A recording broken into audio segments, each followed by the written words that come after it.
I woke up before the nightmare finished, chewing through my skull, sweat on my brow, back stiff from a bed that never forgave.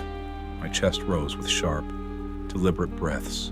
Another night, another storm of memories, another dream wrapped in Seraphine's voice, back when she still had one. It's been years since I could sleep straight, since she flipped that switch and left humanity behind. What hurts most isn't that she turned, it's that she didn't even flinch doing it. She made it look easy, and I'm still here, scraping myself off motel sheets and whispering forgiveness into empty rooms. I stood up, joints popped, bones protested. The mirror in the corner was cracked. Fine by me. I didn't need to see my face. I knew what stared back. A tired man with a blade, blessed in holy fire and cursed in older blood. The last bastard, still pretending exorcism, can fix a world gone wrong. My coat hung by the door like a waiting specter, black, weather-beaten, stinking of ash and rain. I slid it on. It didn't feel like armor anymore, just a uniform, just something to hide the weight underneath. The phone on the nightstand buzzed. No ringtone, just vibration, persistent, familiar. I didn't need to look. I already knew who it was. The crow only calls for one of two reasons: to offer information or to sell poison, and both were usually the same thing. I answered. His voice slithered through the speaker, calm, measured, mocking, like a man who never rushed because he always knew where the blood would pool. Leo Ahmed, he said. I was beginning to think you'd finally thrown your phone into the river. I lit a cigarette and didn't answer. He continued. There's a girl, Anna Harper. She's gone strange, the kind of strange that hums at the edge of reality. Still, I said nothing. And before you hang up, he added, Seraphine. That was the nail.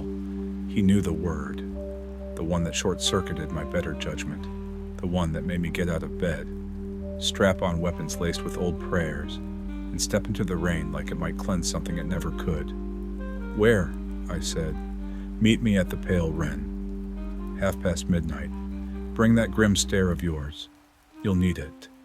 The line clicked dead. I stared at the wall for a long minute. Seraphine. Even after all this time, just the sound of her name hit like a curse from a mouth I couldn't forget.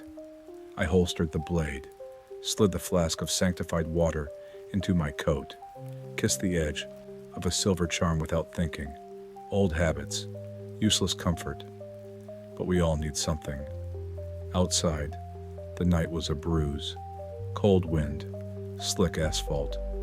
I moved through the city like a ghost who never got the hint. The Pale Wren was the kind of place that never closed and never welcomed.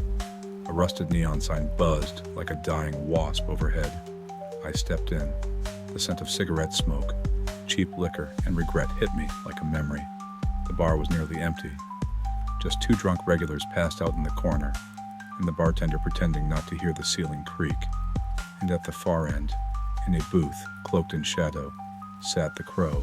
He looked exactly the same, thin, elegant, wearing a three-piece suit, like he was headed to a funeral. Mine, probably. A fedora rested beside his whiskey glass. He didn't wave, just nodded like I'd arrived precisely when he expected. Leo, he said, as I slid into the seat across from him, still carrying that priestly scowl. It suits you. Cut the flattery.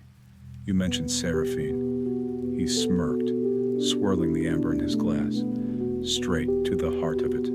I admire that about you. So few people know how to cut through the theater. Then skip the act. What's the job? Anna Harper, age 19, ex-valedictorian, current urban myth. She's been lighting up a little nest of chaos in the upper quarter. Club Caligari. Another club rat with a death wish. Not quite. She sings, Leo, not just with her voice, with her aura, her presence. And the people there, they don't just dance, they worship. I lit another cigarette. Sirens aren't real. Neither are vampires, he said, eyes glinting, until they rip out your throat. You and I both know the world isn't what the textbooks say. I leaned back. The leather seat groaned. What's Seraphine got to do with this? He took a slow sip. Let the moment sit. Word is the power running through Anna. It's similar. Resonates on the same frequency, like a tuning fork shaking apart glass. The same. Patron, perhaps. Or parasite. Kaloth. He smiled, slow and cruel. You always were the fastest student in the room. I ground the cigarette into the ashtray. My fingers were already twitching toward the blade. Not because I wanted to use it. Because I knew I'd have to. What's your angle? Same as always, he said. I profit. You purge. The world keeps spinning. And we both keep lying to ourselves about what we're doing it for. You want her dead. I want her handled. Preferably with grace. Preferably. You said she's tied to Seraphine. He nodded. More than you know. I stood. Tension creaked in my knees. Then I'll go meet the girl who sings in tongues. The crow raised his glass in mock salute. Try not to fall in love. It's such a waste of effort in your line of work. I didn't answer. I just walked into the rain, letting the city swallow me whole. I visited Anna's mother. Suburban perfection, white fence, blooming roses, the smell of money and denial. She opened the door with a smile that had no soul, hair tied, makeup pristine, eyes like frosted glass. Can I help you? She asked. I introduced myself, said I was following up on Anna's disappearance. Her smile didn't falter. Anna's not missing. She's exploring, finding herself. She's very creative. I stepped inside. The air was sterile, everything in its place, nothing that felt lived in. She guided me to the sitting room. The couch was stiff, so was she. She had everything, she said. Private school, tutors, art supplies. She just didn't appreciate it. Never did. I asked why Anna left. Her fingers tightened around her teacup. She was difficult, always questioning, always resisting. We tried discipline, structure, expectations. The words were dressed in silk, but cut like knives. You pushed her too hard, I said. She was ungrateful, she snapped. She refused to listen. She humiliated us. Her voice cracked for the first time. She said she wanted to be free. Free of us, of rules, of love. I didn't reply. I looked at the portrait of Anna on the mantel, smiling, forced, eyes begging.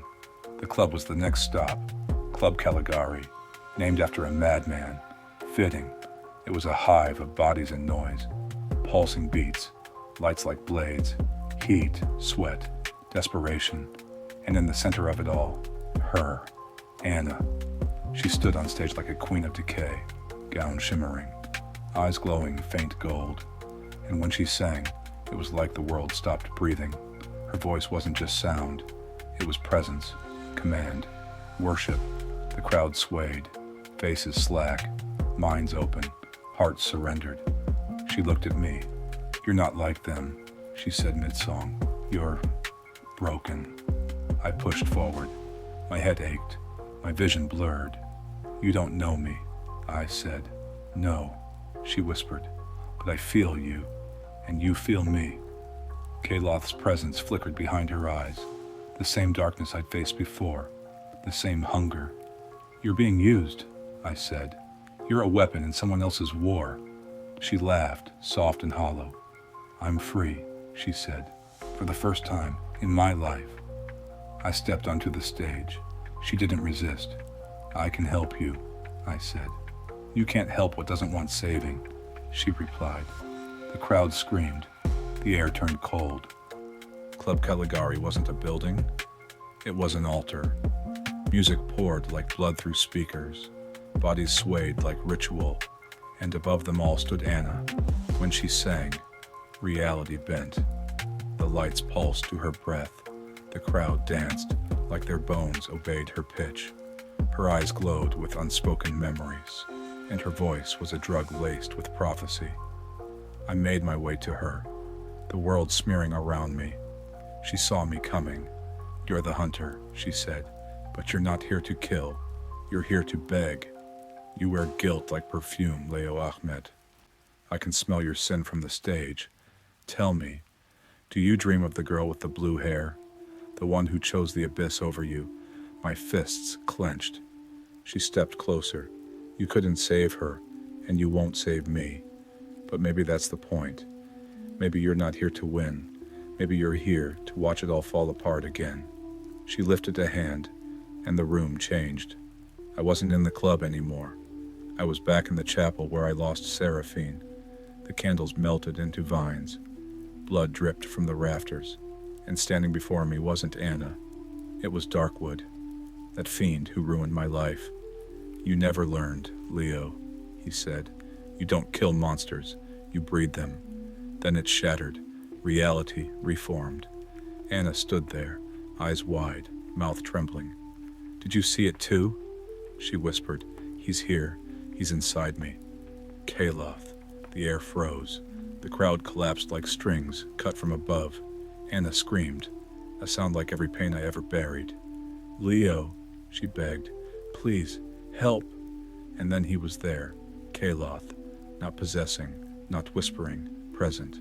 Foolish girl, he hissed. You called me, you sang with my tongue, and now you pay the price.